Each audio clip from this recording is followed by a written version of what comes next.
So yeah, we're going to talk about Widow Bergen's Tavern, also known as the Dutch Neck Inn. I refer to it more as the Dutch Neck Inn because Widow Bergen's Tavern is a catchy name, but the Dutch Neck Inn kind of more generally describes what it was. So this is one of West Windsor's, in my opinion, one of the most interesting buildings in town, and it has relevance to the Revolutionary War, to counterfeiters in early America, and to the establishment of West Windsor Township.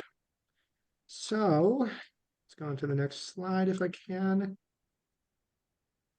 There we go. So here's the building itself. This picture I think I took about 5 years ago. This is a house. It's located at 212 to 214 South Mill Road. It's just a few hundred feet south of the Dutch Neck Presbyterian Church, which you can see the steeple of the Yeah, church on the let's far see. right of this Yeah, photograph. yeah. Yeah. So you'll notice that the house has two different roof heights. That's probably because it was likely built in multiple, at least two sections over time. I don't personally know which section is the older one, but I suspect that it's the smaller one, the shorter one that's closer to the camera. Originally, also it had a front porch, which you're going to see in a later photograph. And I was told by the current owners that it has some original pumpkin pine flooring as well. So there are only about 20 to 25 structures in West Windsor remaining that date to the 1700s. And this is one of them. And it's a unique perspective into centuries of local history. So, but before we talk about Widow Bergen's Tavern, we should talk about Dutch Neck. So most of you know, but for those who might not, Dutch Neck is a historic crossroads neighborhood. It's one of several different hamlets that grew up in West Windsor in the 1700s. More specifically, Dutch Neck developed after the 1730s when some of the town's first, or the first large wave of settlement came to town. The community grew up along a 1750s era route that linked Allentown to Princeton. It was this highway that was surveyed in 1754. And early families included names such as the Voorhees, the Updikes, the Prines, and a number of other families. The name Dutch Neck, for those who don't know, came into use by the 1780s, if not earlier. And in this context, Dutch Neck, the term Dutch and Dutch Neck refers to the national origin, the Netherlands, or the lineage really of some of the first settlers. They themselves were not from the Netherlands, but their parents, their grandparents, and their great grandparents were. And meanwhile, the term neck likely refers to the territory itself. I'm sure that most, if not all of you, have heard the phrase neck of the woods. There's some debate about whether or not it's of Anglo-Saxon origin or Dutch origin, but ultimately, regardless of the national origin, it still means the same thing. It basically means a territory or stretch of land or akin to that idea. So again, there were other families that came after the 1730s. There were names like the Bergens, the Clarks, Covenhovens, Rogers, Scudders, Skanks, Slayback, Tyndalls, Van Dykes. There's a list that goes on. There's about 20 different names, and you can find them all in the cemetery. Note that one thing to note is that in the heart of I don't know if you can see my cursor, but you can see the heart of the community is the crossroads of Village Road East, Village Road West, and South Mill Road. You'll notice that there's the church there, the Presbyterian Church. It has a congregation that dates to the 1700s. The church itself was built in 1816, but there was a predecessor called the Neck Meeting House that was in the 1700s. You can see the graveyard, you can see a schoolhouse, a store, and the hotel as well. And obviously, we're going to be talking about the hotel or Widow Bergen's Tavern. So here's another perspective of the community. This is a drone shot that I took, say, about 2 to 3 years ago. The reason that we're looking at this is because Widow Bergen's Tavern is not currently located where it was originally located. It was moved about 100 to 110 years ago. So originally, the tavern was located where this blue arrow is. So you can see we have South Mill Road here. It continues further south past Village Road East and Village Road West. And originally, this extension of South Mill Road, this dead end extension, did not exist. Instead, the tavern was located smack dab where that road is. And but about 100 years ago, sometime between 1914 and 1930, it was moved to its current location, where you see the yellow arrow pointing to. So only a few hundred feet, but that makes it relatively unique in town. Not many. I mean, there were a lot of buildings over time that were moved, but not many of them still remain in town. So yet another image of Dutch Neck. This is land ownership around the year 1797 when the township formed. You can see the property. It's about 8 acres owned by a guy named Jacob Bergen in the center of town. And this was a prime locale for the tavern to be established because it was again, very central to the community of Dutch Neck and also central within Old Windsor Township. And yes, I am very specifically saying Windsor Township because at the time when the tavern was built, West Windsor didn't exist. So West Windsor was formed in 1797. But before then, there was a township, a much larger township called Windsor Township. It was informally created in 1731 and formally established in 1751. And it encompassed all the towns you can see here, all of West Windsor, East Windsor, Hightstown, Robbinsville, and portions of Princeton, Monroe, and Millstone townships. And you can, the tavern itself was located roughly where the O in West Windsor is. So again, it's somewhat relatively centrally located within Windsor Township and definitely centrally located within West Windsor. So before we discuss the formation of West Windsor, though, let's talk about the origins of the tavern. So the earliest records that we have of a tavern in Dutch Neck, and this tavern specifically, are from 1784. So we have, and you can see it's this right here, this document right here, is a request from Elijah Cook, a man named Elijah Cook, to keep a tavern at the Neck Meeting House in the township of Windsor. Now we know that the Neck Meeting House was the predecessor of the current Dutch Neck Presbyterian Church. There's no doubt about that. And you can see all the people that vouched for him. I think that's about a dozen or maybe a dozen and a half names. And there's various sources. We don't quite know how old the tavern itself is because even though Elijah Cook made this request in 1784, the building could have been older. There's one source that claims that it might have been predate the American Revolution, and while that's possible, it's it's not a primary source, so we just don't. That being said, it's certainly from the 1700s. And again, Elijah is making this request to set up this tavern in this location, largely because it is very centrally located. He owns the property, and it's a convenient place to set up a tavern. So Elijah operated this tavern from 1784 at least until about 1786 or 1787. Then it passed to a guy named John Voorhees.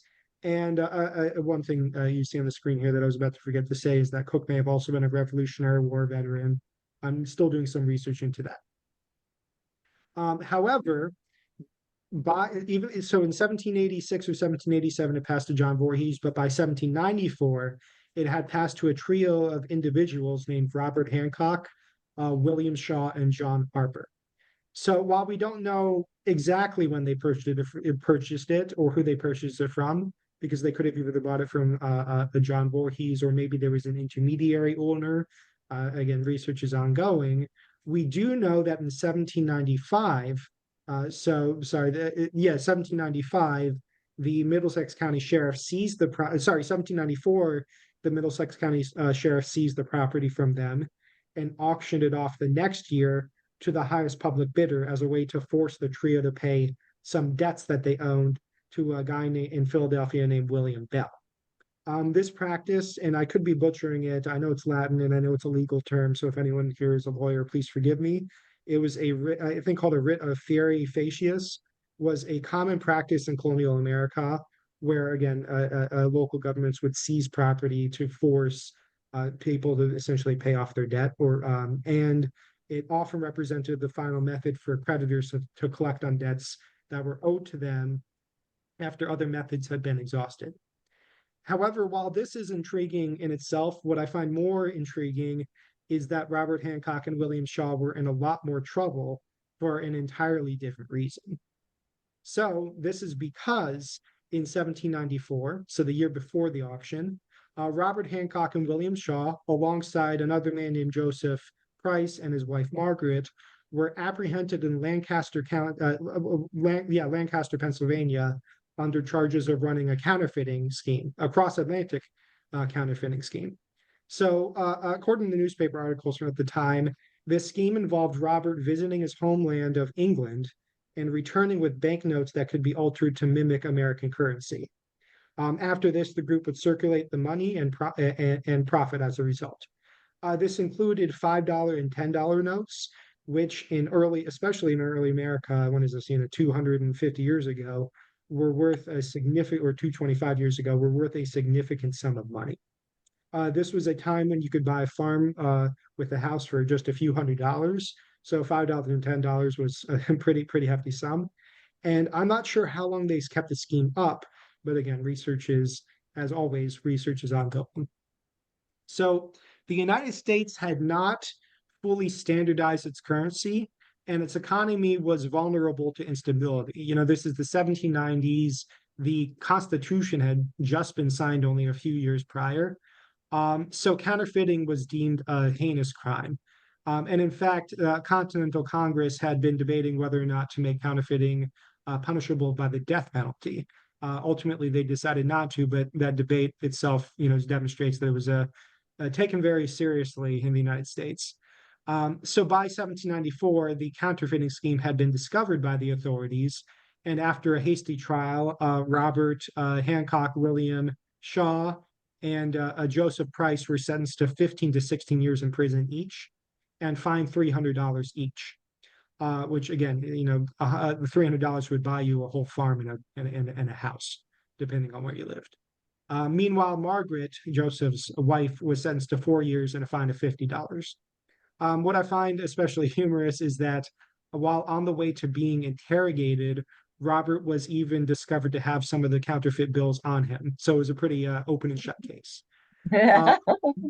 So now the Historical Society has no evidence whatsoever that any of this counterfeiting happened in Dutch Neck or West Windsor, or it was associated with the inn, but it's certainly a possibility. Regardless, I find it to be an interesting kind of aside, that's at least tangentially related to Widow Bergen's Tavern. So again, in 1795, Middlesex County seized that tavern from Robert Hancock, William Shaw, and John Harper. Forcing them, basically the proceeds of the auction would go to William Bell, to whom they own money. And the highest bidders were two Windsor Township residents named Joseph Story and Jacob G. Bergen. So Joseph Story, we still need to do more research into his tale. We do see him pop up in a number of different documents and deeds from the 1700s. However, Jacob was particularly more interesting, which is why I want to highlight him here. So he was born in 1745 in Windsor Township. In 1771, he purchased a grist and sawmill at the intersection of Cranberry and Clarksville Roads. I'm sure that most of you recognize this building, if not all of you. This is another one of West Windsor's most historic buildings, and I'm planning a lecture on it in the future. This is Grover's Mill. This is the mill of Grover's Mill. It still stands. I'm sure all of you know that it stands as apartments now at 164 Cranberry Road in the historic community that bears its name. So that was in 1771.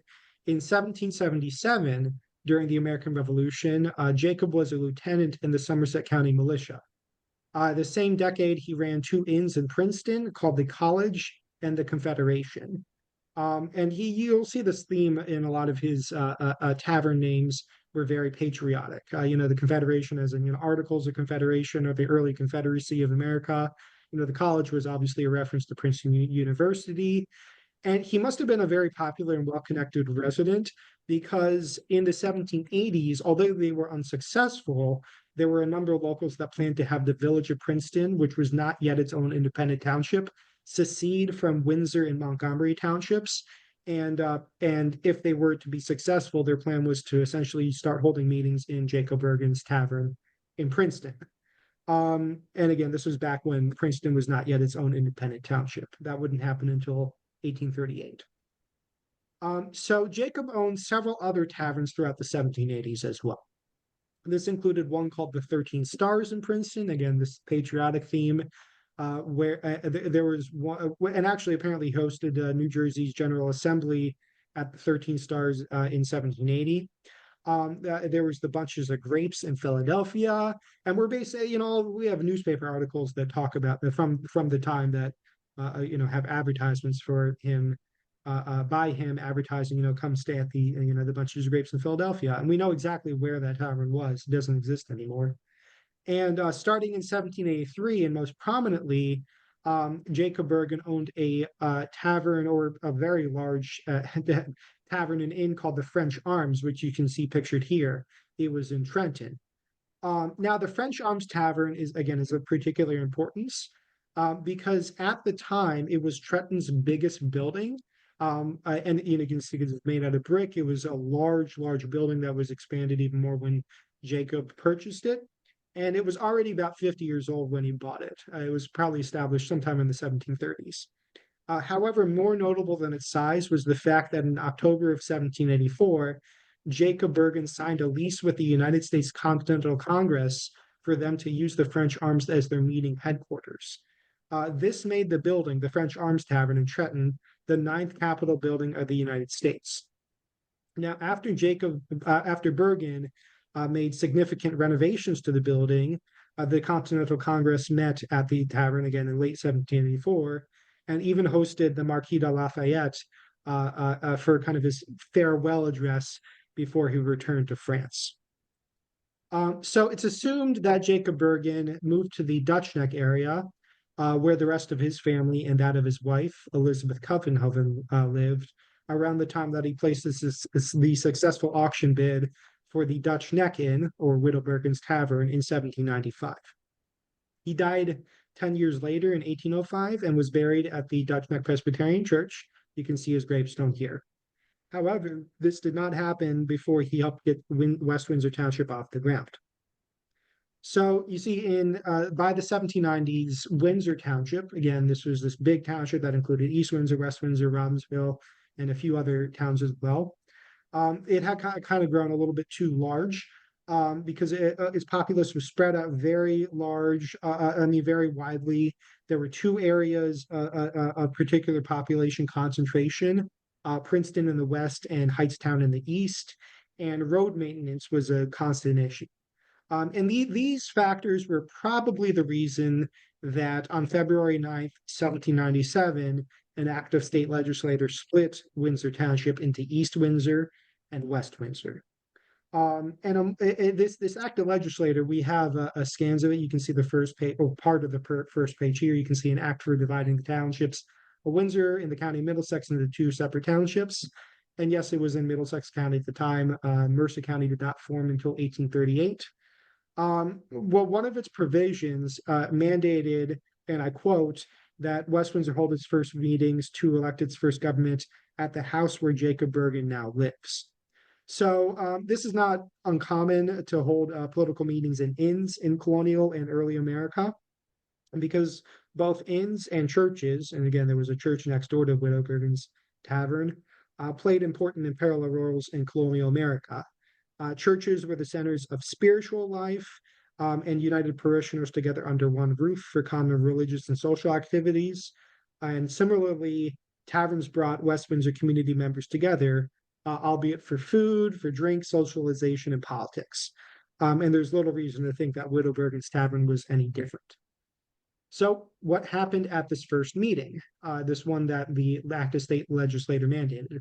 Well, on April 8th, 1797, the meeting had only one order of business: to elect the very first township representatives.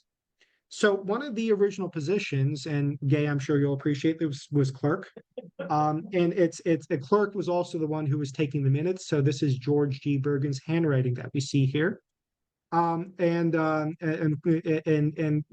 early days, the very first meeting and the subsequent meetings, really the clerk's duties were only to take minutes and to keep records. And again, I'm sure you can attest that the responsibilities have expanded significantly since then.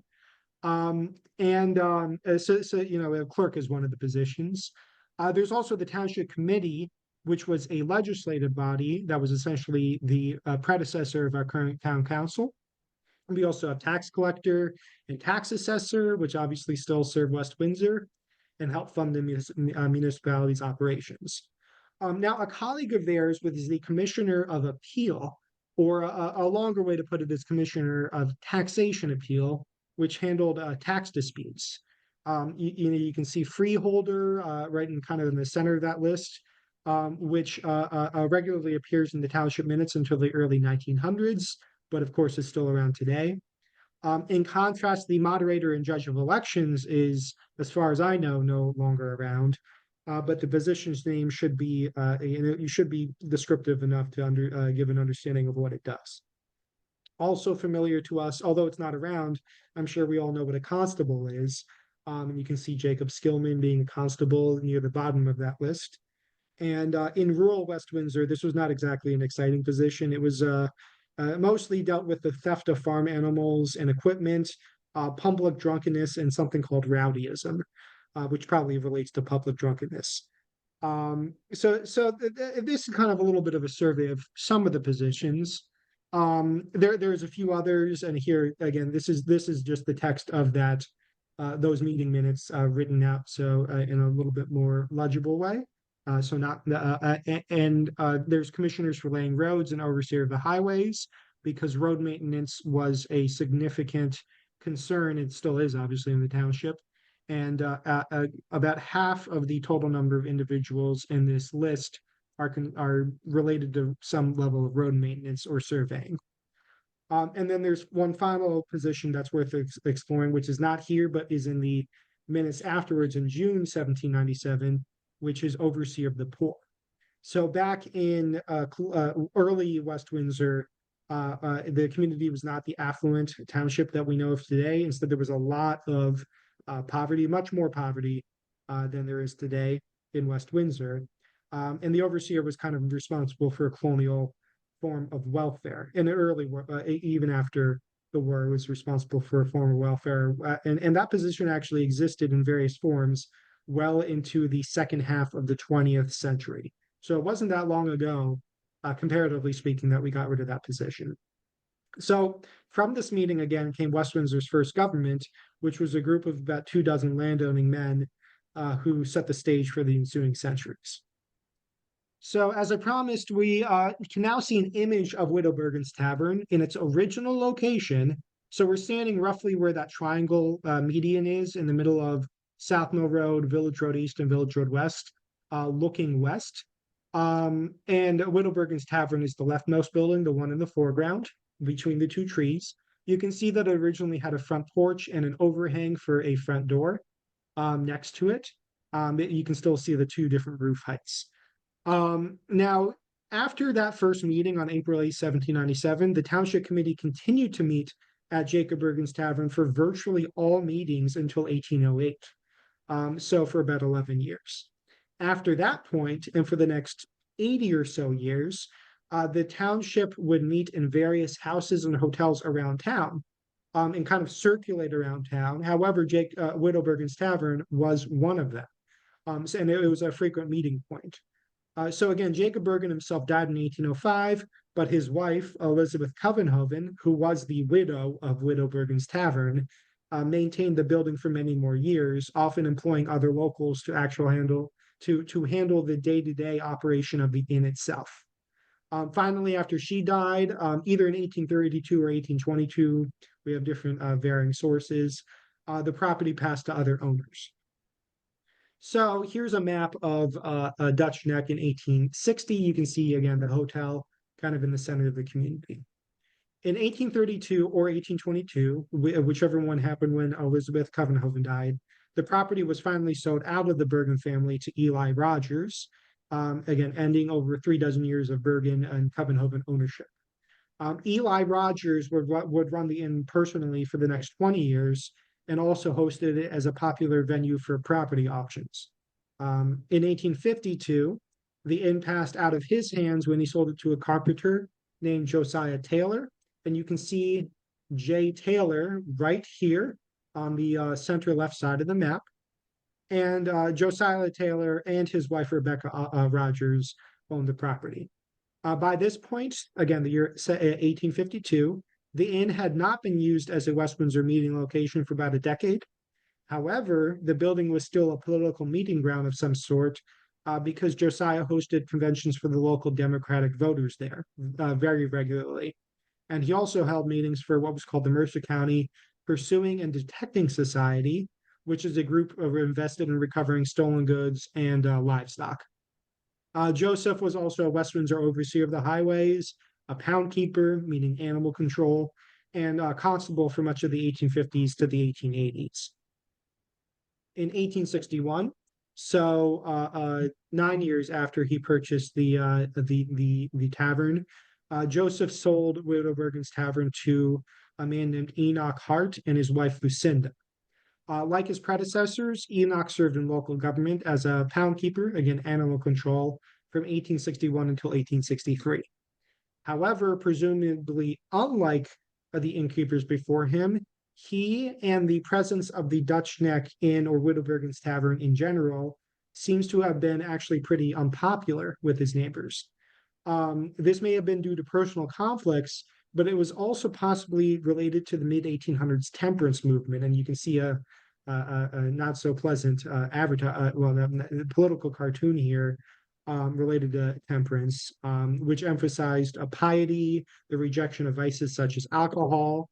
And this would have been especially poignant for Dutch Neck residents, even though this was a national movement. It was likely especially poignant for Dutch Neck because the Presbyterian Church was literally right across the road from the tavern.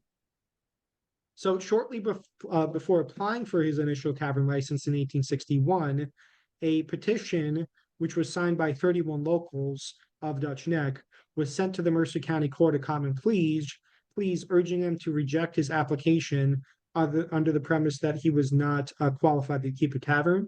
And I'm actually going to just, rather than look at my notes, I'm going to read it off here. So, to the Honorable, the judges of the Court of Common Pleas of the County of Mercer, we, the subscribers, residents of Dutch Neck and vicinity in the township of West Windsor in this county, do earnestly remonstrate against the license for a tavern being granted at this place, believing from past experience that it is decidedly injurious to the morals of the whole community and calculated to be counted to be in the opposite of a let me see. It calculated to be the opposite of a public benefit, increasing our taxes, leading our young men to ruin, and destroying the happiness and peace of many families in the midst. And we do earnestly petition that your honorable body to withhold any such privilege as might otherwise be granted as best calculated for the welfare and prosperity of the petitioners of our county. And I think there's a second part of this petition that specifically says that Enoch himself is kind of unfit to lead a tavern. So they clearly didn't like this guy. However, likely in response, in 1862, Enoch submitted a tavern license application. Now, usually these applications have about 12 to 18 people that have vouched for you. But instead, and probably in response to this petition here, this remonstration against him, he got 145 people to sign his tavern license application. So there was some level of drama here with him, with a bunch of people not liking him, but him fighting back. And ultimately, he seems to have succeeded because he was still an innkeeper for another 8 or so years until he sold the property. So, let's see. Yeah, okay. So the next known and the final tavern keeper after him was a guy named Jonathan Griggs. And he was also a pound keeper and constable for the township. And he was a tavern keeper in the 1780s and possibly the early 1880s. 1870s and possibly the early 1880s. However, due to a property inheritance dispute that lasted a few years in the 1870s, the property was ultimately subdivided and shut down as a tavern around 1880 or so. And it was then converted into a residence and never again functioned as an inn. So in 1892, the property, the Widow Bergen's Tavern, which was again no longer an inn, passed to a Dutch Neck local named Hiram Cook. Hiram, who was born in 1861, was a member of one of West Windsor's oldest families, the Cooks, whose roots date to the 1700s locally. He was also a founding president of the West Windsor Volunteer Fire Company next door in 1921, and served as president until his death in 1933. He also operated a farming implement, plumbing, and heating business out of his home in Dutch Neck for many years.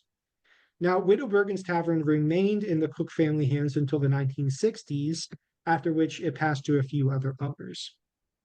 So in 1912, during Hiram Cook's ownership, the inn, which again was located exactly where this yellow arrow is, and this is pointing towards the World War II memorial across from the church.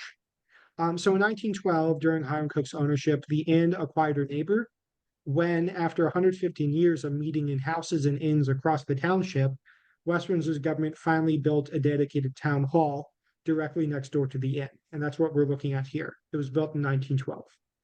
This building functioned for the next 65 years as the primary municipal headquarters and also housed the police departments and various other township functions.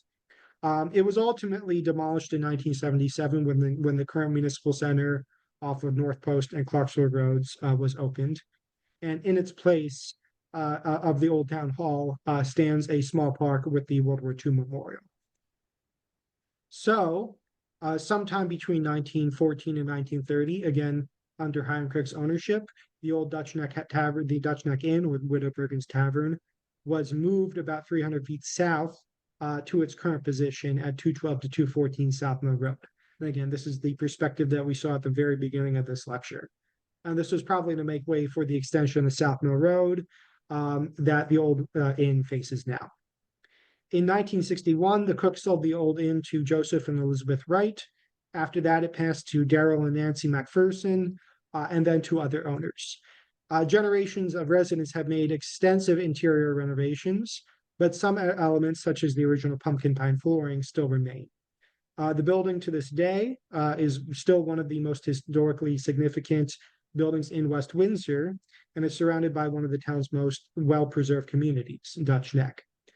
It's witnessed centuries of local history and even has ties tangentially to national history with the French Arms Tavern and Jacob Bergen.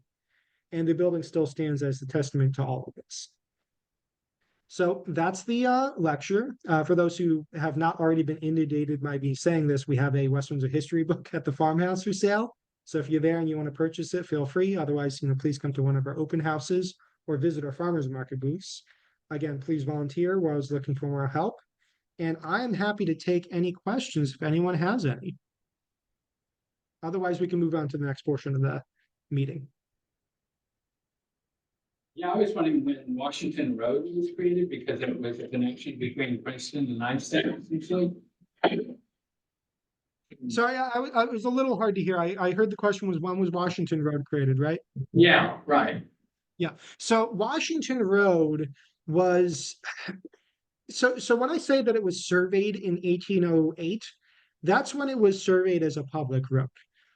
So you can at least date Washington Road to that date, if not earlier. And the reason I say if not earlier is because these roads were often farm lanes that were informally created by farmers to cut through their fields and connect with other areas of town, including Princeton.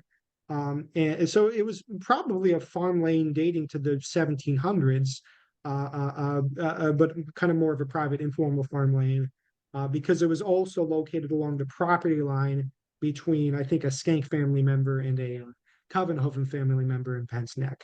But formally, Washington Road was created in 1808. Thanks.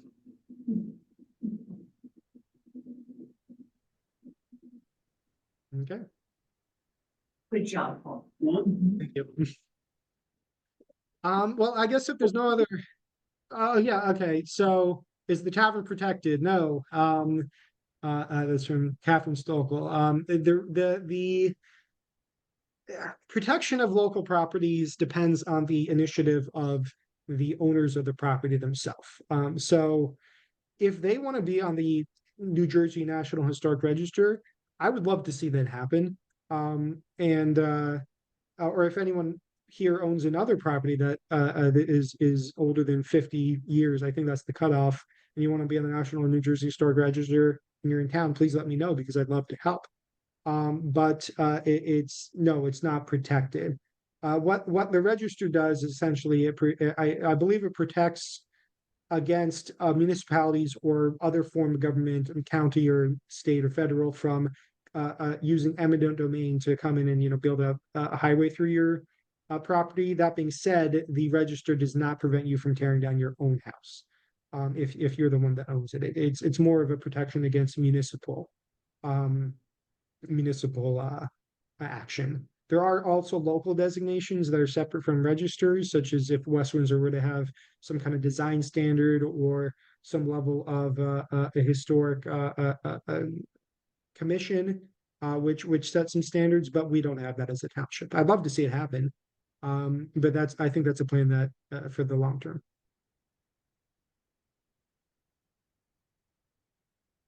Okay.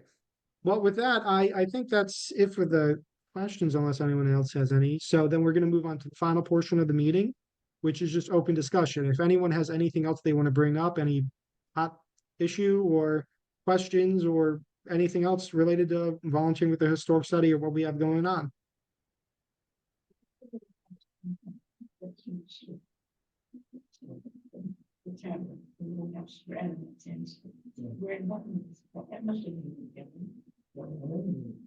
Nothing at our end. Nothing on your end? I think nothing on my end either. So, okay, so that I think that's it for the meeting then. Thanks everyone for coming. We have a lot going Okay. forward. Thanks, Paul. Okay, Thank you. thanks, Bob. Oh. Okay. All right, bye. Yeah, have a good night. See you soon. Thanks. Bye. Text us. I will.